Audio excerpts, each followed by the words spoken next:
Hello everyone, welcome back to my channel NCRT series. Today we are starting with a new chapter, that is chapter 5, what books and burials tells us.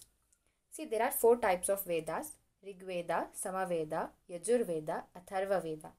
So we'll see about Rig Veda. Rig Veda is the oldest Veda. It is composed about 3500 years ago. It includes more than 1000 hymns that is called as Sukta or well said.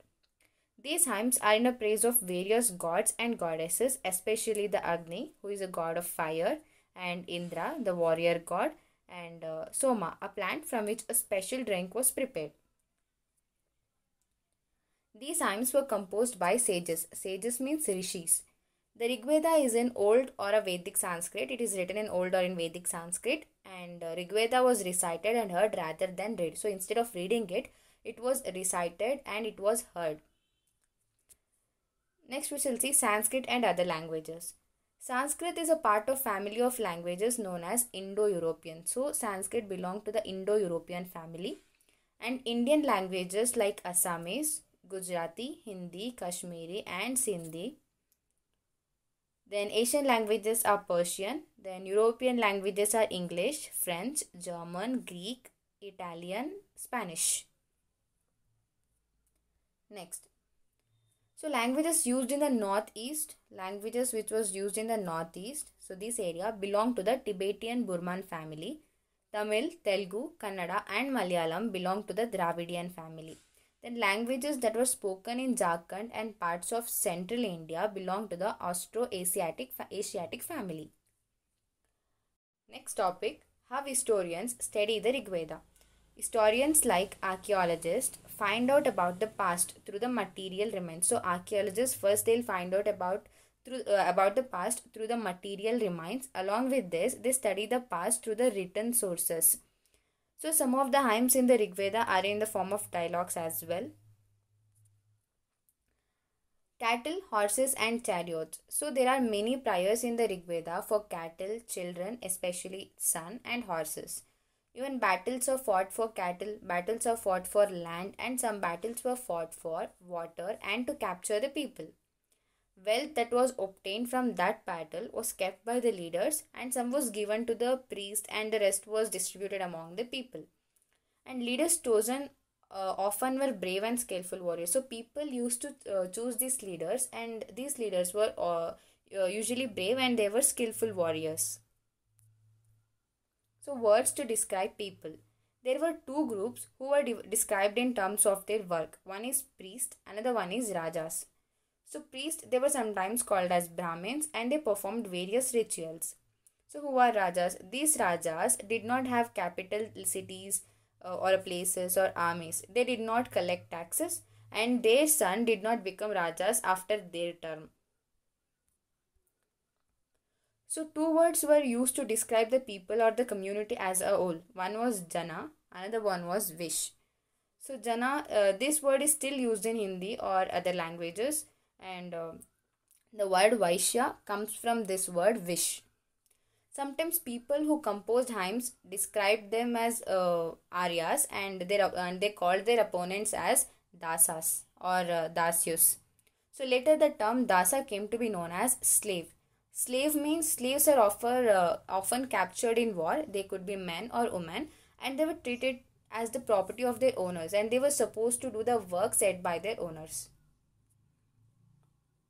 Silent Sentinels, the story of megaliths. We'll see the map where some of the early... Okay, one second. This is the megalith site. So yeah, the green circle, the places represented in green circles represent the megalithic site. One is the Brahmagiri, another one is Adichapallur. Yeah. So these stone boulders are known as megaliths. I'll show you the image of stone boulder. So this is the image of stone boulders.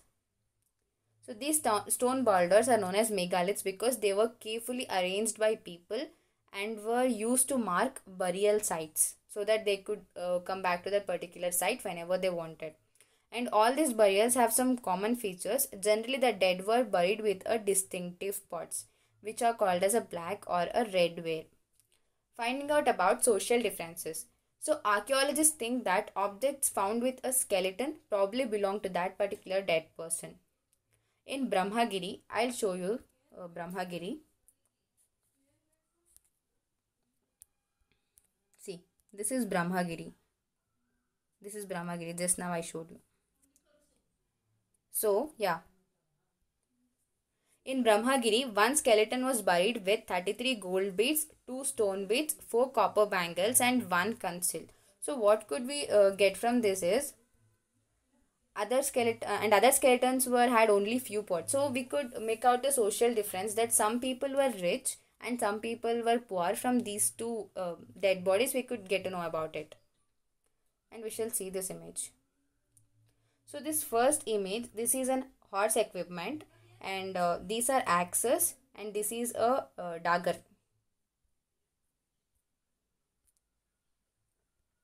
Next, were some burial spots meant for certain families? We shall see about it.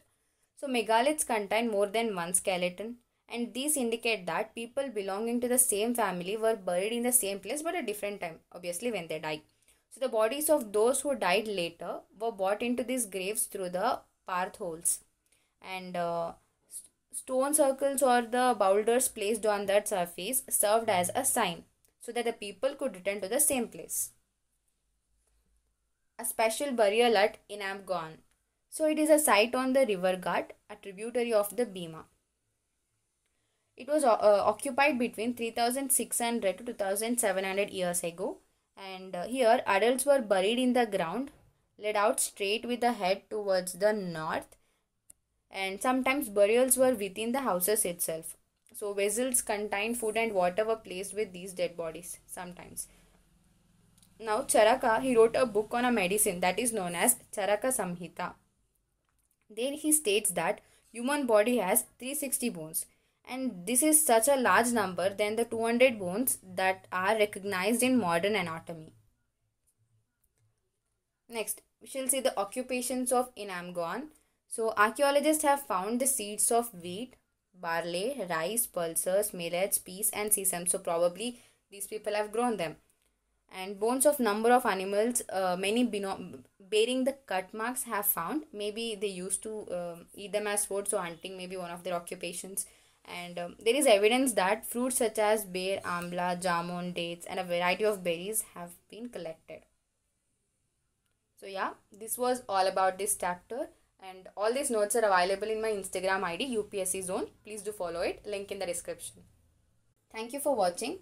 Please do like, share and subscribe my channel NCERT series, and do press the bell icon to get the notification as soon as I upload any of the videos. Thank you so much.